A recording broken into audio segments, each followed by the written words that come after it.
إن الحمد لله نحمده ونستعينه ونستغفره أما بعد সম্মানিত সুধী, আশা করি সকলেই ভালো আছেন।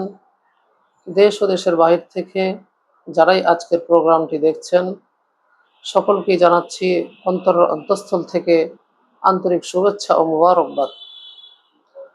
সম্মানিত সুধী, আমাদের সমাজে অনেক উক্তি, মানুষের বানানো অনেক কথাবার্তা হাদিস হিসাবে প্রচলিত রয়েছে, যেগুলো আদৌ হাদিস নয়, বরং মানুষের বানানো কথাবার্তা, বানোয়াট উক্তি। তন্মধ্য হতে একটি উক্তি হলো, ভক্তি থাকলে পাথরেও মুক্তি মিলে। ভক্তি থাকলে পাথরেও মুক্তি মিলে, এ জাতীয় একটি কথা সুপ্রসিদ্ধ রয়েছে আমাদের সমাজে, বহুল প্রচলিত রয়েছে।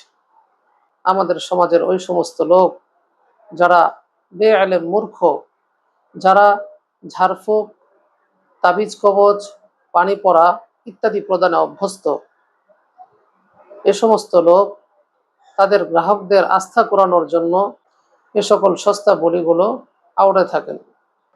এই উক্তিটির আরবি ইবারত হলো, লাউ আহসানা আহাদুকুম যন্নাহু বিহাজারিন লানাফা আল্লাহু বিহ।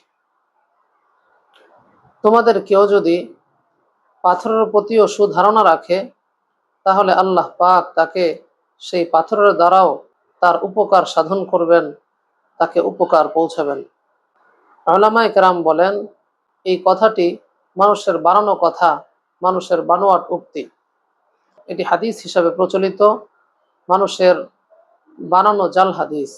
অতএব আমাদেরকে এ সকল বানোয়াট কথাবার্তা ও উক্তি থেকে বেঁচে থাকতে হবে।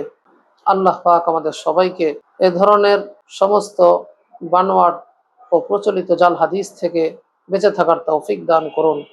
আমিন। ওয়া আখিরু দাওয়ানা আলহামদুলিল্লাহি রাব্বিল আলামিন।